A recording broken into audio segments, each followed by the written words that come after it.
Parijita, I like that. I mean, as a radio disc jockey, I mean, I would love to talk about that over a song intro because you'd come out and you'd say you'd go like 9:25 in the morning, and here is that new song from Parijita. Do you We'll ever see. think Hopefully one day. do you ever think Hopefully one of day. things like that? Because I mean, radio people are radio people, and part of the salesmanship of music is how we present it to listeners. That is really cool. When you step forward with your creative abilities through music, what was that like? Because there are so many people that are hidden away in their bedrooms or in the front seat of their car, singing, doing the best they can do, and yet you're going, "I'm going to be on NBC's The Voice." Yeah, it's insane. I think that was me at one point too. I think I was one of those people who dreamed of doing something. I was always singing absolutely everywhere, and I always saw myself, you know, being on stage and in front of an audience. And like you were saying, the way that you kind of hear, the way that you're going to sing a song, I mean, the way that you're going to say someone's name or say a song on the radio, I'm thinking about every time I'm listening to a song, I'm like, all right, I'm envisioning myself singing it on stage. I am, performing it as if I'm performing in front of millions. That I feel like that was my form of like manifestation, or like my way of affirming that was going to be my reality someday, just as you are speaking to me through a radio station. And you've got to be centered in a way of that where you've got to believe in that art, because right now you are in the middle of so many creative people that are always willing to give you information that you can grow forward with and stuff like that. How Yeah. how do you find focus in all of that? Because what a gift to be in that moment. That is a very good question, because there's a lot of things that I can learn, and I still need to learn as a singer, whether it's something technical, whether it's something about performing, or what I mean. And I feel like those are things that I'm slowly taking in, but I don't want it to take away from what I am doing as a singer. Like, sometimes my vocal coach, she'll tell me that if I'm too technically in my head, then I won't allow. I'm more of like a heart singer. I sing emotionally, and that's when my best performances kind of come out, is when I'm truly singing from the heart. I'm not thinking about technically what I'm doing. I just kind of let everything come out the way that it, wants to. And I feel like when I do think about it too technically, I just kind of lose some of that craft. So it's been a really, interesting journey of being able to learn from everyone and everything that I'm witnessing, whether it's production and watching how the mics are working and how monitors work and whatnot, or even just John telling me how to sing a certain part, or what to back off on, or what to do. I really feel like I'm soaking all of it in. Oh my God, I would love to see you in concert in the way when you're talking about how microphones are and how speakers are and stuff like that. I mean, I'm a performer on stages, and it's one of those things where you just sit there and it's got to be right. And so when you put that kind of attention into the stage performance, because you're thinking about the receiver, and that receiver has got to be in Right, that moment that you're in. right, right. And so where do you think that comes from for you to pay attention to the equipment that brings you to the people? Because I mean, you have my attention because I'm a producer. So you really grabbed my attention when you said that. So can you say the question again about the equipment you said? Yeah, because I mean, you're talking about delivering it, and paying attention to the things that are on the stage with you, and that really inspires me because it shows me that you're more than just the singer. You're thinking about the entire performance and the things that take the sound to the people. Yes. So I grew up watching live music. My father owned a entertainment when he first, immigrated to the United States. One of his first things he ever did was he started an entertainment company, and he took advantage of the fact that he knew a lot of famous singers and musicians and bands from Nepal, and he would bring them to the United States and tour them throughout the United States. He's been through all 50 states, and then sometimes, he would have a show in Baltimore, in Maryland, somewhere in Maryland, and it would be our home show, and they would always let me. I was always there watching my dad work all the equipment and watching them perform, And sometimes they'd let me open up for them as I got older. They'd let me open up for them. And then, they'd always come stay at our house when they were staying here. So I just grew up around these performers and bands and live music that I think I grew appreciation to performing and kind of feeding into the audience the way that I was, you know what I mean? What I was soaking in from like the age of 4 to like 9 is something that I feel like I take into consideration when I'm performing because live music is so so important, and performing on stage is still considered live performing. I mean, it's not a recording in a studio. It's whatever I'm doing on that stage is being aired to the people, and that's just such a so something so beautiful about that. And I think I am really taking into consideration about what the people are listening to while I'm performing. But you're so right about that because I mean, yeah, you can go into a studio and you can re-record, punch edit, do this in the studio. But Right. but once you take it to that live stage, until you experience the atmosphere of now, that because that's what I love about listening to live music is that you Yeah. listen to it because they were in the moment. Now they're inviting you into the moment. Yep. Yep. And I think throughout my life, the reason why I continue to do music and perform is because I love connecting to people. Whether it's like with my friends, romantically, with my family, I just love to get like a deeper understanding of why, of people. I think I've always lived, not, I don't say live for other people, but I just like something about performing so that the people around me are enjoying themselves or performing so that they can understand what I'm feeling. It's always just been about emotions and connecting to other people when it comes to singing and performing for me. So when you're on that live stage, creative person to a creative person, what do you feel when you see somebody off in the corner with their arms crossed? I feel like it's like, let go, guy, let go. Come on, just get into it. It doesn't really bother me. I don't really think much when I'm on stage, so those kind of things don't really cross my mind. I feel like I I think I'm living pretty much in the moment of things. I'm noticing the people who are engaged rather than the ones who are not, Mm-hmm. and letting them appreciate. I know that not everyone's going to like what I'm singing, or they're not going to love the song that I picked. And if they're not up and dancing, then it's not. I don't think I take it too harshly upon myself.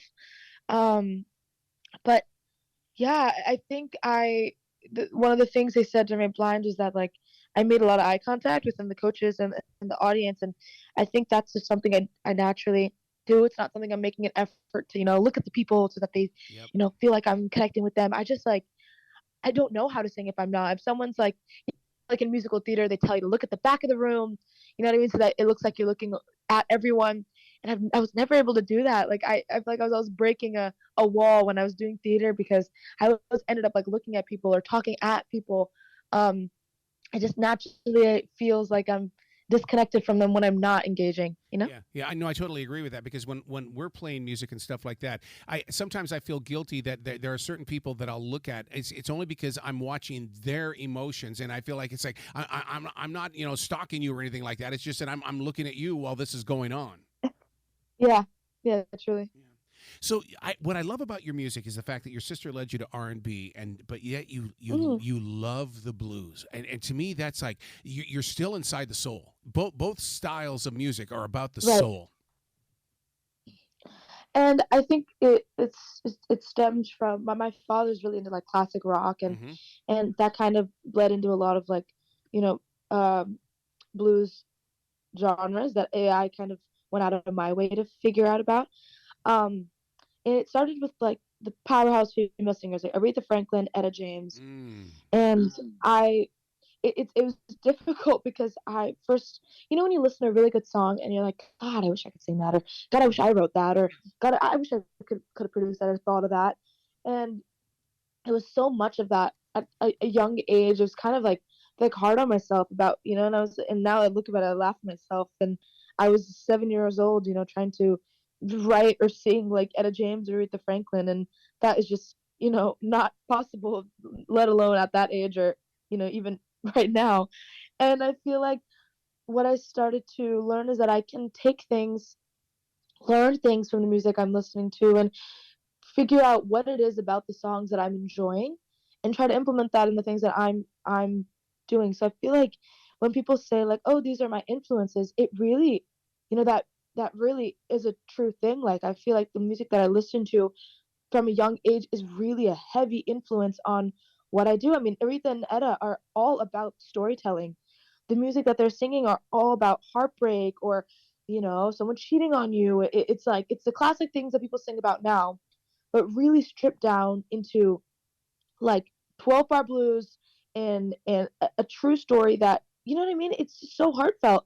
And I feel like that was kind of the something that I really, really carried on with me for a while. I think most of blues is storytelling, and I really think that was what I enjoyed about listening to it at that age. Well, And then my sister started introducing me into the newer kind of R&B, Beyonce, Alicia Keys, mhm.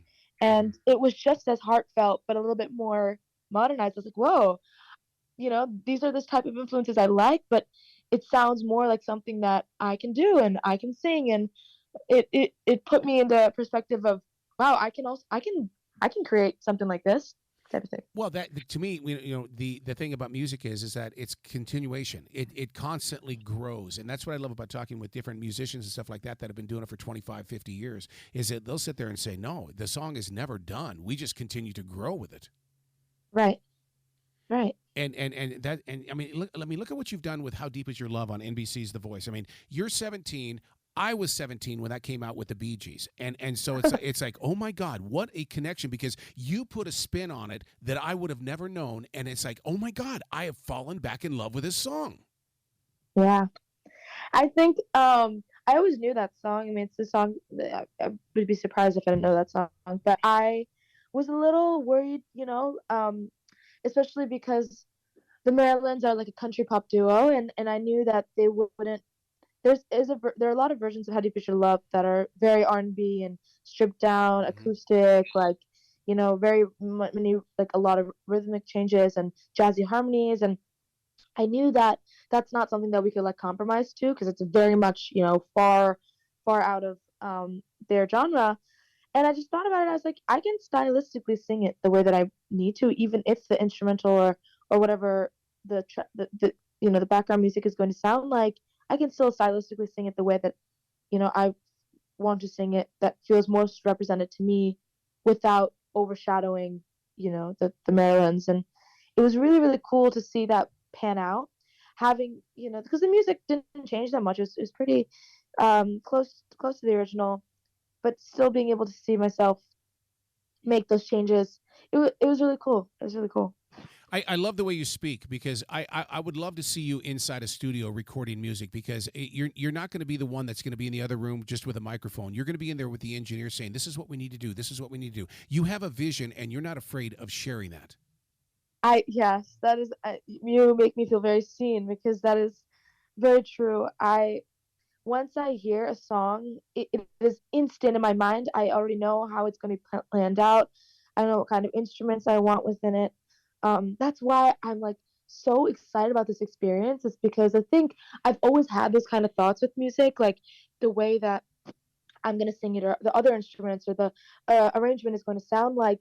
But it was a matter of learning that vocabulary and learning the right words to be able to communicate. Because if I can't communicate what's going on in my head, then it doesn't really make sense that that information doesn't really have much of value. Which is why I feel like I'm learning so much from the show and from the people around me at the show, and which is why, like, I mean, I am a senior in high school, and colleges can still be an option for me. And music school just sounds so exciting. Eventually it doesn't have to be right now or the next year, but music school just sounds so cool because I want to be able to learn the way that I can communicate what's going on in my mind and why am I thinking the way I'm thinking. And I feel like I have a pretty good ear for music, and as soon as I'm able to translate what's going on Yep, in yep, this yep. year, I think I'm set.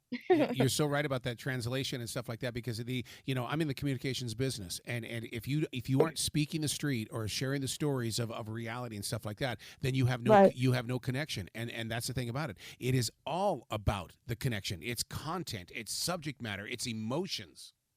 Yep. Yep. And if like communicating the way that you want the song, not just in a technical sense, but communicating the emotion. I like that you said emotion because that is also equally as important within the music too. So when you're with someone like John Legend, first of all, the thing is, if John Legend were sitting here together, I bet you the three of us would be just three creative people. There wouldn't be any fame involved or anything like that. It would just be three creative people just having a conversation. He seems to be that type of guy. Yeah, I mean, I said it before, but as soon as you meet him and y- you just know that he has this like in intelligent presence to him, you know, like he's just ready. You meet him like, oh, you know, he knows things. Like he just is a man who knows things, and you just know it as soon as you meet him.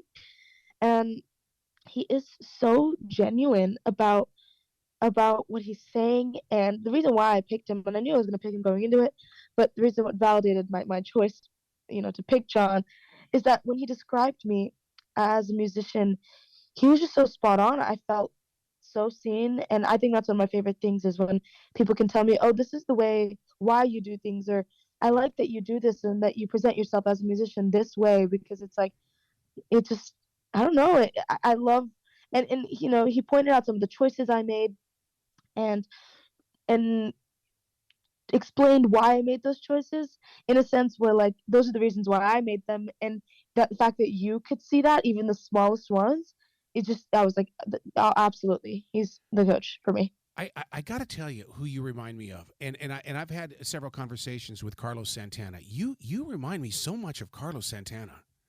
I mean, Really? in the way that you speak of music and the connection with people and the passion and the, I mean, I feel like I'm talking with Carlos Santana. Oh my God, that's so kind. I mean, Thank you. it's you know, and he is the shaman of music, and it's one of those things where I mean, you have that vibration about you. That's really really kind. Thank you. One of the things that I wanted to make sure that I shared with you is that I hope you don't lose the faith and the spirit of the local stages, because as big as you're going to be, I just think that you're going to be that performer that's going to step into that little coffee shop and say, "Can I just sing a song today?" And people are going to be amazed by your energy. Thank you so much. And that is something that, you know, the coaches had shared that I think you don't really know the way that you are until people tell you the way that you are, you know what I mean? And they kept saying like my presence and my aura, and I think that's something that I learned from the show is that everything that I was telling you about wanting to connect and wanting to, you know, engage with my audience, it shows, you know, and that is was just something that I learned from watching myself perform and hearing what the coaches had to say about me and you saying all that, like it really really does reassure to me that what I'm intending on doing is working, and that really means a lot. It Oh, really does. I can't wait to talk to you a billion times more in the future. I really can't. You got to come back to this show anytime. I would love to. Thank you so much. Well, you be brilliant today and enjoy these conversations with everybody around the planet, okay? Of course. Thank you so much. This is a wonderful, and you asked really really intricate questions. I really really enjoyed this. It's about sharing the story, or someone's going to write it for you, and you're sharing the story. Thank you. Thank you so much. Of course. Have a great day.